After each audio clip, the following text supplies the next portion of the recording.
तो जय हिंद प्यारे दोस्तों, कैसे हैं आप लोग। मैं अंकित कुमार आप सभी का स्वागत करता हूं आपके अपने YouTube channel study with Ankit Kumar. तो कैसे हैं आप लोग। देखिए, आप लोग जो है अपनी पढ़ाई बेहतर तरीका से कर रहे होंगे। जैसा कि हम लोगों ने पिछले वीडियो में हिंदी के 2 चैप्टर्स का जो हम लोग हिंदी पढ़ते हैं, जिसका नाम है गोधूली, इस गोधूली के काव्य खंड में 2 खंड में बटा हुआ है। एक खंड का नाम है गद्य खंड और एक खंड का नाम है काव्य खंड।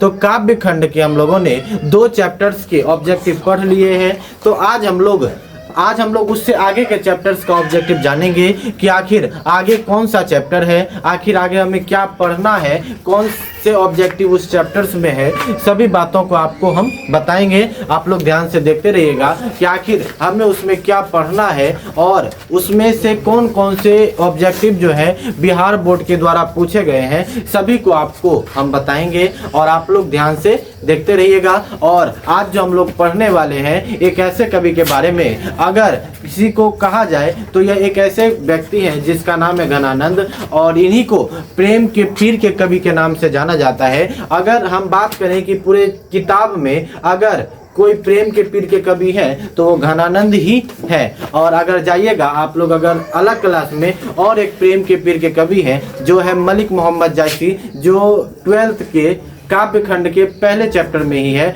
उनको भी प्रेम के पीर का कवि ही कहा जाता है। तो यह जो हिंदी का बुक है हमारा गोधूली, इसमें भी यही एकमात्र ऐसे कवि हैं जिनको प्रेम के पीर के कवि के नाम से जाना जाता है, या प्रेम आनख्य कवि के नाम से भी जाना जाता है। तो हम लोग आज इसी चैप्टर के ऑब्जेक्टिव को जानेंगे कि आखिर इस कि चैप्टर के माध्यम से क्या क्या कौन कौन से ऑब्जेक्टिव क्वेश्चन पूछे गए हैं, सभी को आज हम बताएंगे। आप लोग वीडियो को लास्ट तक जरूर देखिएगा और लास्ट तक बने रहिएगा। तो हम लोग अपने काम को चालू करते हैं और आप लोग जरूर देखिएगा इसको। तो चलिए स्टार्ट करते हैं। देखिए, हम लोग जो हिंदी पढ़ते हैं उस हिंदी के बुक का नाम है गोधूली और इसी गोधूली में 2 खंड हैं। एक खंड का नाम है गद्य खंड और एक खंड का नाम है काव्य खंड। और इसी काव्य खंड में टोटल 12 चैप्टर्स हैं और इसी 12 अध्याय हैं। इसी 12 अध्याय में से 2 अध्याय हम लोगों ने पढ़ लिया है। पहले अध्याय में हम लोगों ने गुरु नानक ने क्या कौन कौन सी बातें कही, उसको जितने भी ऑब्जेक्टिव बने थे वो आपको हमने बता दिया था। तो दूसरे चैप्टर जो है उसमें भी 2 पद हैं, 2 कविताएं हैं। ये 2 पद हैं और दोनों पदों में जिन्होंने लिखा वो व्यक्ति रसखान जी हैं। और उनके बारे में भी जितने ऑब्जेक्टिव बनने वाले थे ये जितने बने आपको हमने बता दिया। और बिहार बोर्ड के द्वारा जितने भी प्रश्न पूछे गए थे वो आपको हमने क्या कर दिए हैं, बता दिए हैं। तो आज हम लोग इसी 12 चैप्टर में से तीसरा चैप्टर आज हम लोग पढ़ेंगे। तीसरे चैप्टर में भी 2 कविताएं हैं। तीसरे चैप्टर जो हम लोग पढ़ते हैं उसमें भी 2 कविताएं हैं। एक कविता का नाम है अति सुधो सनेको मार्ग है और दूसरी कविता है मो असुवाहिनी ले बरसो। अब इसका अर्थ क्या होता है समझिएगा। देखिए, पहला है कि अति सुधो सनेको मार्ग है। इसके कहने का अर्थ हुआ अति मतलब अत्यंत, सुधो मतलब सीधा, सने मतलब प्रेम, को मार्ग है प्रेम का मार्ग है। कह रहा है अति सुधो स्नेह को मार्ग है, अत्यंत सीधा है स्नेह का मार्ग, प्रेम का मार्ग है। और दूसरा है तो यह जो घनानंद थे इनकी एगो प्रेमिका थी जिनका नाम था सुजान, और यही जो है अपने आंसुओं को उनके आंगन में ले जाकर के बरसाना चाहते हैं। वही कह रहा है मो सुवाहिनी ले बरसो, और मेरे आंसुओं को लेकर जाके बरसा दो अपनी प्रेमिका, हमारी प्रेमिका सुजान के आंगन में। तो यही दोनों पंक्ति को जिन्होंने लिखा वो व्यक्ति है घनानंद। और इससे जितने भी ऑब्जेक्टिव बनेंगे वो आज हम आपको बताएंगे। तो चलते हैं कि आखिर इनके द्वारा कौन कौन से इस चैप्टर में कितने ऑब्जेक्टिव बिहार बोर्ड के द्वारा पूछे गए हैं, सभी को आपको हम बताते हैं। ध्यान से सुनिएगा। ठीक है, पहला जो कह रहा है कि मथुरा और वृंदावन पर धावा किसने बोला था। मथुरा और वृंदावन पर धावा किसने बोला था, तो नादिर शाह के सैनिकों ने बोला था। कह रहा है कि मथुरा और वृंदावन पर धावा किसने बोला था, तो नादिर शाह के सैनिकों ने धावा बोला था मथुरा और वृंदावन पर। और इसी नादिर शाह के सैनिकों ने घनानंद की मृत्यु भी की थी। आइए अगला प्रश्न हम लोग देखते हैं कि नादिर शाह के सैनिकों ने घनानंद को मारे थे, कब मारे थे, तो 1739 ईस्वी में नादिर शाह के सैनिकों द्वारा घनानंद की मृत्यु हो जाती है। आइए क्या कह रहा है, फिर से सुनिएगा। नादिर शाह के सैनिकों ने घनानंद को कब मारे थे? तो 1739 ईस्वी में नादिर शाह के सैनिकों द्वारा घनानंद की क्या हो जाती है? मृत्यु हो जाती है।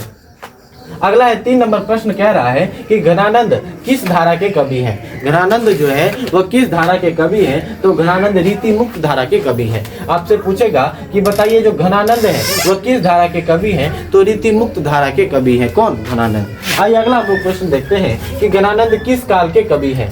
तो घनानंद जो है वह किस काल के कवि हैं? तो यह रीति काल के कवि हैं। 4 प्रश्न हम लोगों ने देखा। पहला प्रश्न है कि मथुरा और वृंदावन पर धावा किसने बोला? नादिर शाह के सैनिकों ने। और नादिर शाह के सैनिकों ने घनानंद की मृत्यु कब की? 1739 ईस्वी में। पूछेंगे कि बताइए घनानंद किस धारा के कवि हैं? तो रीति मुक्त धारा के कवि हैं। घनानंद किस काल के कवि हैं? तो रीति काल के कवि है। आइए अगला प्रश्न हम लोग देखते हैं कि सुजान सागर, आप देखिए यहाँ पर भी आपको हमने कल बताया था, अगर सुजान सागर रहे तो वह घनानंद की पुस्तक है। अगर सुजान एगो था सुजान सागर और एगो था सुजान रसखान। अगर सुजान रसखान की बात करें तो वह रसखान द्वारा रचित है और सुजान सागर जो है वह घनानंद द्वारा रचित पुस्तक है। तो सुजान सागर किसकी कृति है या किसकी द्वारा रचित कृति है? तो यह घनानंद द्वारा यह पुस्तक लिखा गया है। आइए अगला हम लोग देखते हैं। अगला है कि किसे प्रेम के पीर का कवि कहा जाता है? किसे प्रेम के पीर का कवि कहा जाता है? तो घनानंद जी को प्रेम के पीर का कवि के नाम से भी हम लोग जानते हैं। आइए अगला हम लोग देखते हैं कि लाक्षणिक मूर्तिता और प्रयोग के कवि कौन थे? तो घनानंद थे। कौन थे? घनानंद। कह रहा है कि लाक्षणिक मूर्तिता और प्रयोग के कवि कौन थे? तो घनानंद जो थे इन कवि थे। आइए अगला देखते हैं कि रीति मुक्त काव्य धारा के सिरमौर कवि कौन थे? तो घनानंद थे। रीति मुक्त काव्य धारा के सिरमौर कवि थे। आइए अगला हम लोग देखते हैं कि घनानंद की भाषा क्या है? घनानंद जो है अपनी पुस्तक किस भाषा में लिखा करते थे? तो ब्रज भाषा में यह अपनी घनानंद जो है अपनी भाषा को लिखा करते थे। आइए अगला हम लोग देखते हैं कि प्रेम घन किस युग के कवि हैं? तो प्रेमघन आप लोग अगले चैप्टर में पढ़िएगा। प्रेमघन जो है जो स्वदेशी चैप्टर के जो लेखक हैं कौन? प्रेमघन। और यही जो प्रेमघन है ये भारतेंदु युग के कवि हैं। आपसे पूछेगा कि बताइए जो प्रेमघन है ये किस युग के कवि हैं? तो भारतेंदु युग के कवि हैं। आइए अगला हम लोग देखते हैं कि घनानंद किससे प्रेम करते थे? आपसे प्रश्न पूछेगा ये जो घनानंद है वह किससे प्रेम करते थे? तो यह अपनी एक सुजान नामक नर्तकी से यह प्रेम करते थे। कौन? घनानंद। आइए अगला प्रश्न हम लोग देखते हैं कि घनानंद कवि थे। घनानंद कौन किसके कवि थे? तो प्रेम के पीर के कवि थे। कौन? घनानंद। आपसे पूछेगा घनानंद जो है कवि थे। 4 ऑप्शन रहेगा तो जिसमें से एक ऑप्शन रहेगा प्रेम के पीर का कवि, उसमें क्या कर दीजिएगा? टिक कर दीजिएगा।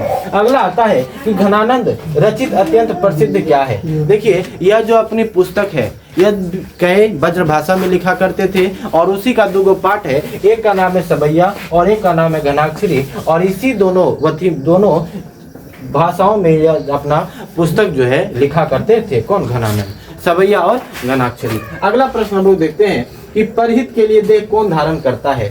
तो परहित के लिए देह कौन धारण करता है? यहाँ से 2 नंबर का प्रश्न भी आपसे पूछा जाता है लघुत्तरीय प्रश्न में कि परहित के लिए देह कौन धारण करता है? तो बादल धारण करता है। और बादल जो है अपने जो घनानंद जी हैं वह बादल से कहते हैं और बादल से कह करके कहते हैं कि परहित के लिए देह कौन धारण करता है? तो बादल जो है वह परहित के लिए देह धारण करता है। आइए अगला प्रश्न हम देखते हैं। कवि जो है अपने आंसुओं को कहाँ पहुंचाना चाहते हैं? अपनी सुजान मतलब अपनी प्रेमिका सुजान के आंगन में यह अपने आंसुओं को पहुंचाना चाहते हैं। अगला प्रश्न हम लोग देखते हैं घनानंद की प्रमुख या घनानंद की सबसे प्रमुख रचना कौन सी थी? तो सुजान सागर।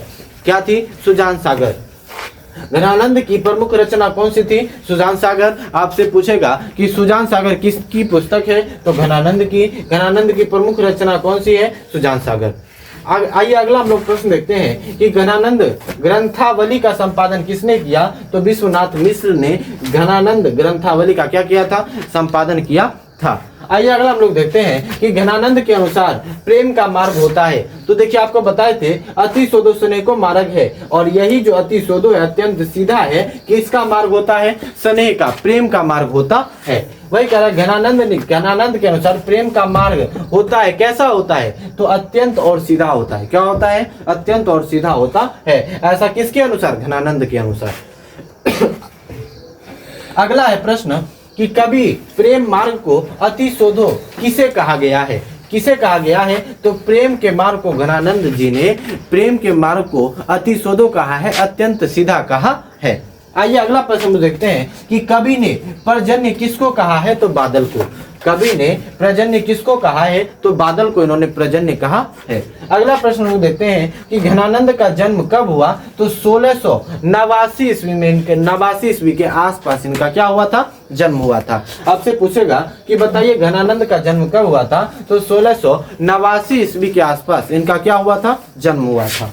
आइए अगला हम लोग देखते हैं कि रज का अर्थ क्या होता है? रज का अर्थ होता है धूल, और जड़ का अर्थ होता है सोना। आपसे पूछेगा कि जब जो नादिर शाह के सैनिक थे, जब आए थे इनको मारने के लिए, तो वह इनसे तीन बार जो है रज रज रज कहे थे। क्या कहे थे? इनको जर जर जर कहे, सॉरी, यह जो नादिर शाह के सैनिक थे इनको कहे थे जर जर जर, लेकिन इन्होंने, घनानंद ने उनको रज रज रज मतलब धूल धूल धूल। रज का अर्थ क्या होता है? धूल, और जर का अर्थ क्या होता है? सोना। तो जर का अर्थ क्या होता है? धूल।